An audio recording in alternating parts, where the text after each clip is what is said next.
Une seule note à retenir, il s'agit de l'entretien du jour. Ce 5 mai marque la célébration de la Journée internationale des sages-femmes, une profession essentielle mais confrontée à de nombreux défis, notamment pour garantir une meilleure santé de la mère et de l'enfant dans un contexte où le taux de mortalité maternelle et infantile reste préoccupant au Sénégal. À ce sujet, Aminata Abdoulaye Wade s'est entretenue avec Madame Mariem Sy, sage-femme à l'hôpital de Pikine. Je vous propose de suivre cet entretien.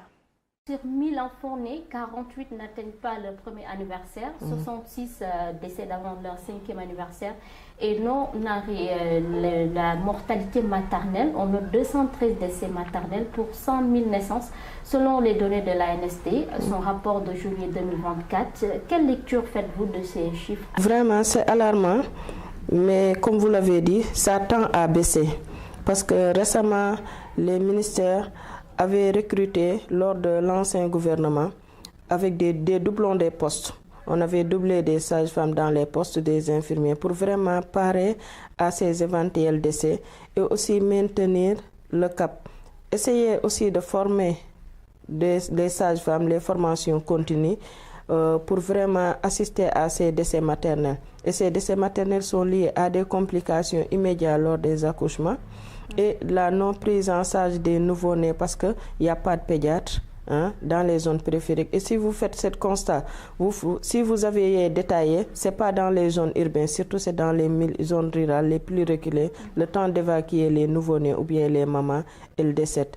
Donc il faut vraiment prendre une décision d'affecter ou bien d'orienter les spécialistes dans les zones les plus reculées pour parer à ce taux. Alors, vous avez la chance de pratiquer dans le monde rural comme le monde urbain. Alors, est-ce que vous pouvez revenir justement par rapport aux défis que vous rencontrez dans votre profession? Oui, comme on l'avait dit tout à l'heure, les défis qu'on rencontre en milieu urbain est différent de ceux qu'on rencontre en milieu rural. Par exemple, en milieu urbain, c'est très rare qu'on rencontre des accouchements à domicile, sauf certaines femmes qui ont des contractions, qui n'ont pas assez de contractions et qui ont des contractions avec un travail éclair. Dès que le travail débute, elles accouchent. Donc, et puis la prise en charge ici, il y a par exemple, les pédiatres sont sur place, même s'ils ne sont pas dans les postes, eux, ils préfèrent aller dans les spécialistes voir. Mais ce qu'on rencontre plus dans les zones rurales, c'est les croyances culturelles qui nous empêchent vraiment de faire le travail. Mais n'empêche, l'anthropologue de la santé nous dit que laissez-leur avec leurs approches émiques et utilisez votre approche éthique pour les convaincre. La femme qui accouche n'a pas besoin elle a besoin d'une assistance psychosociale. Elle a besoin d'une assistance psycho-affective, elle a besoin d'une assistance physique.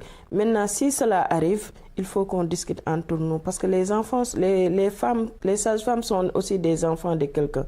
Elles sont éduquées d'une manière différente. Chacun rentre dans le service avec son propre éducation. Donc pour ça, il faut faire la différence entre la personne que tu es et la profession que tu exerces pour pouvoir vraiment dire que le serment m'avait dit il faut assister, quel que soit tes problèmes sociaux, il faut le laisser à la maison, ne pas l'emporter dans le service. Mais aussi souvent, nous aussi personnels, on reçoit des violences venant des familles, des accompagnateurs, des maris, mais quand même puisqu'on a choisi ce métier, on gère. Il ne faut pas répondre à ces provocations. Il faut essayer toujours de voir cette patiente-là. J'imagine quand même, en tant que sage-femme, vous devez être formée également sur l'accueil, sur comment on traite vraiment les femmes. C'est ce que j'ai dit. C'est pourquoi je vous ai dit que, quelles que soient nos situations, quels que soient nos problèmes, il faut le laisser à l'entrée du service et se comporter d'une manière, parce qu'on avait prêté serment. Il faut se dire que je suis venue pour faire mon boulot, quel que soit le tableau qui s'affiche, je dois gérer. On est formé sur l'accueil, on est formé sur tout. Alors, selon vous, que faudrait-il améliorer pour valoriser le rôle des sages-femmes dans le système sanitaire au Sénégal? Commencer par la formation au niveau des écoles. Parce qu'on n'attend pas la sortie d'un élève pour l'encadrer. On manque de formateurs qualifiés. N'importe qui maintenant encadre les enfants.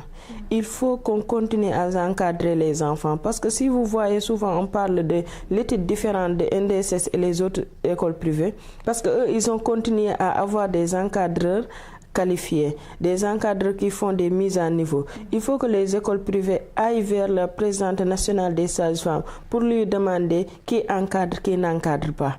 Les encadreurs doivent être connus. Encadrer les sages-femmes à l'école, encadrer-les pendant les stages, ne pas seulement prendre les stagiaires comme un outil qui nous sert de liaison à la boutique ou bien dans les autres services. Elles sont venues pour apprendre, elles ont leurs objectifs de stage. Donc c'est une sage-femme qualifiée qui a un bon encadrement clinique qui doit les encadrer. Donc ça commence à l'école. Et si l'école, elles ont été bien formées avec un bon encadrement, à l'estage, elles ont eu un encadrement clinique très bien, donc à la sortie, elles seront des bonnes sages-femmes. Alors, ce fut un plaisir de vous recevoir, Madame Mariam Sy. Ok, merci beaucoup, ce fut aussi un plaisir. Merci également à vous, chers téléspectateurs. On se donne rendez-vous prochainement sur la RTC. Et merci beaucoup à Aminata Ouatt. Et justement, c'est cet entretien qu'elle a réalisé qui met en terme à cette édition. Et mesdames et messieurs, merci de l'avoir suivi. Restez avec nous. L'information continue sur www.urexsénégal.sn. Portez-vous bien. Au revoir.